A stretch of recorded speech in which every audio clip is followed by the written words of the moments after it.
Hello friends, good afternoon. Welcome to my channel, welcome to a new vlog.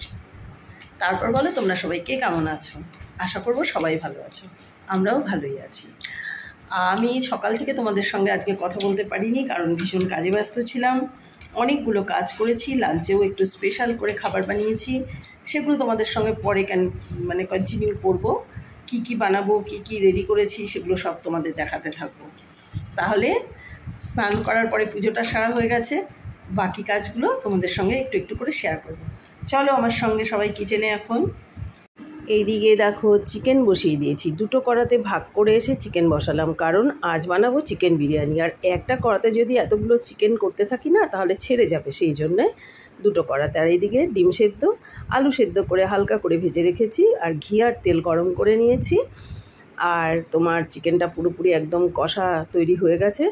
Dehradun rice বানিয়ে বিরিয়ানিটা গুছিয়ে সাজিয়ে নিয়েছি। দেরাদুন রাইসটা খুব ভালো, দেরাদুন রাইস না হলে কিন্তু বিরিয়ানিটা ভালো হয় না। তেল ঘি গরম করে হাঁড়িতে দিয়ে বসিয়ে দিয়েছি। তো বন্ধুরা, আজ বানিয়েছি চিকেন বিরিয়ানি। এই দেখো ও খাচ্ছে। কি গো, কেমন হয়েছে? দারুণ গো। হ্যাঁ, দারুণ। ও বিরিয়ানি একদম পছন্দ করে না, তার মধ্যে বিরিয়ানি খাচ্ছে অনেক ঝামেলা করে, আর কি খেতেই চায় না। আর এইদিকে বসে গেছে রুনু খেতে। রুনু খায় পিওর ভেজ। রুনু খাচ্ছে সয়াবিনের তরকারি, আগে খেয়েছে এই মিক্সড ভেজ সবজিটা, আর ডালটা কালকের ছিল, এই যে গরম করে দিয়েছিলাম। এই দিয়ে হচ্ছে ওর খাওয়া। ও তো মাছ, মাংস, ডিম, পেঁয়াজ, রসুন এসব কিছু খায় না, নিরামিষ। আর এদিকে বিরিয়ানি। তাহলে খাওয়া দাওয়া চলছে। আমি এখনও খেতে পারছি না, কারণ বড় ছেলে স্নান করে আসবে, তারপর খাবো। তো লাঞ্চ কমপ্লিট, কোল্ড ড্রিঙ্কসটাও খেয়ে নিলাম। তোমাদের সঙ্গে একটু গল্প করে নিই। দেখো, এমনিতে সাধারণত কি হয়, আমাদের যদি কখনো মন টন খারাপ লাগে তাহলে আমরা ভাবি যে একটু হালকা রান্না করি বা সেদ্ধ ভাত করি, খেয়ে নিয়ে আজকে ভালো লাগছে না, এরকম। কিন্তু যখন তুমি কারোর সঙ্গে কোনো কথায় জড়িত থাকবে সেটা সম্ভব নয়। যেমন আমি পিজি চালাই বলে, আমি যখন স্টুডেন্টদের নিই না, তখন ওদেরকে আমি গার্জিয়ানদের সঙ্গে কথা বলে ওইভাবেই নিই যে মাসে একদিন ফ্রাইড রাইস চিকেন, একদিন বিরিয়ানি দেব, আর বাকি চিকেনের ঝোল হবে। আর বুধবার দিন চিকেনটা রাত্রিবেলায় হয়, তখন বিভিন্ন রকম টেস্টের বানিয়ে দিই। কখনো প্লেন আলু দিয়ে, কখনো বা পেপার চিকেন, কখনো বা ওই চাল মগজ আর কাজু ফাজু দিয়ে, এরকম। কিন্তু এখন আজকে বানানোর মতন ইচ্ছে একদম ছিল না, কারণ কাল সন্ধেবেলায় ছোট ছেলে হঠাৎ করে বেড়াতে চলে গেছে বন্ধুদের সঙ্গে, আর বড় ছেলে বাড়িতে রয়েছে, মানি, লিজা নেই। ইচ্ছে নেই করার, একদম ইচ্ছে ছিল না। কিন্তু আমি শুধু আমার সংসার নিয়ে তো থাকি না, আমার একটা বিরাট সংসার হচ্ছে পিজির ছেলেদের নিয়ে। তাদের সবার আমার কাছে একটা বিরাট এক্সপেকটেশান আছে। তাদের সবাই আশা করে যে এই সানডেতে নিশ্চয়ই ভালো কিছু হবে। এটা কারণ ওদেরকে আমার বলা আছে, ওদের আশা করার পেছনে কোনো অন্যরকম নেই। ওদের সঙ্গে আমার কথাটাই এইভাবে হয়। তার জন্যে আমার ওদেরকে বানিয়ে দিতেই হবে। আর সেই জন্য নিজের ইচ্ছে, নিজের মনের কথার দাম কিছুতেই কিন্তু সবসময় রাখাটা সম্ভব হচ্ছে না। ওদের কথা তো আমাকে ভাবতে হবে। তার জন্য আজ বিরিয়ানি বানিয়েছি। এতগুলো কথা কেন বললাম? মানি নেই বলে, শুধু মানি, লিজা নেই, মনটা ভালো নেই। অনেক দিন হলো তো, আসলে এতদিন কখনো না, এখনও মানি হয়েছে পর থেকেই কোনো দিনও এতদিন থাকিনি মানিকে ছেড়ে। এবার অনেক দিন হচ্ছে আর কি। যাই হোক, অভ্যাস সব কিছুরই লোকের থাকা দরকার। মানুষ যেহেতু, অনেক কিছুই অভ্যাস হয়ে যেতে হবে, এই আর কি। তো তার জন্য বিরিয়ানি বানিয়ে লাঞ্চ টাঞ্চ করা কমপ্লিট হয়ে গেল। আর বন্ধু, তোমাদের সঙ্গে একটা কথা কিন্তু বিশাল আমার শেয়ার করার ছিল।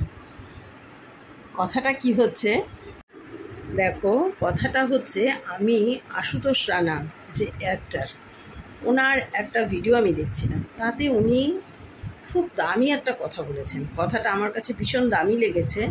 দেখবে কতগুলো মোটিভেশনাল কথাবার্তা আছে যেগুলো অনেক সময় অনেক সিচুয়েশনে একদম যেন ম্যাচ করে যায়, মনে দাগ কেটে যায়।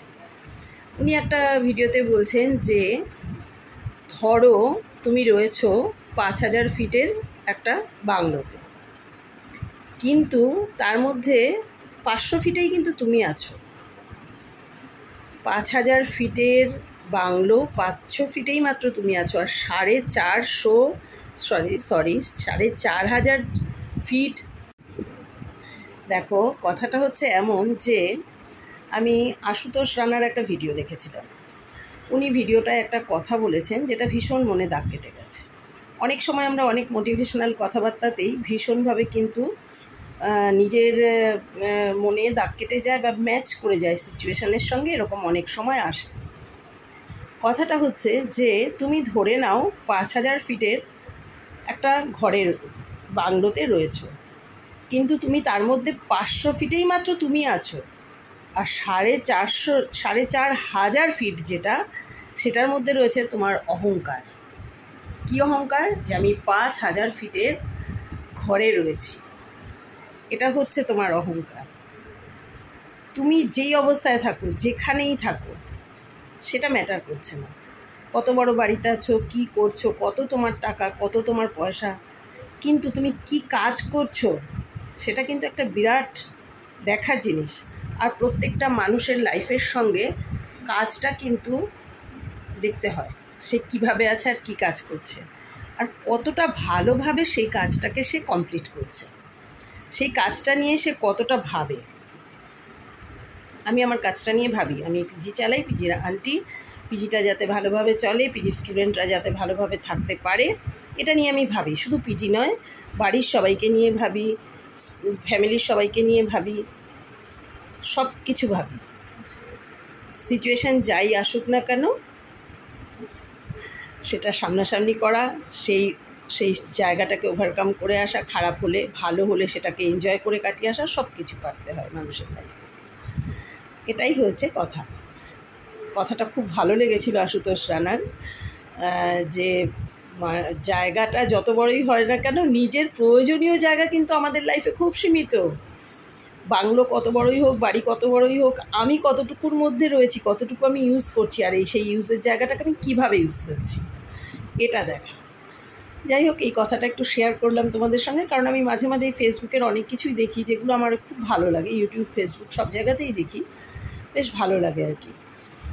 যাই হোক, তাহলে আজকে তোমাদের সঙ্গে যা যা শেয়ার করলাম সেটা এই পর্যন্তই। আবার দেখা হবে পরবর্তী ভিডিওতে। সবাই ভালো থেকো, আর আমার ব্লগ দেখো, শেয়ার করো, লাইক করো, কমেন্ট করো, ফলো করে নিও। আর কি বলবো, তোমাদের ভালোবাসাটাই সব কিছু।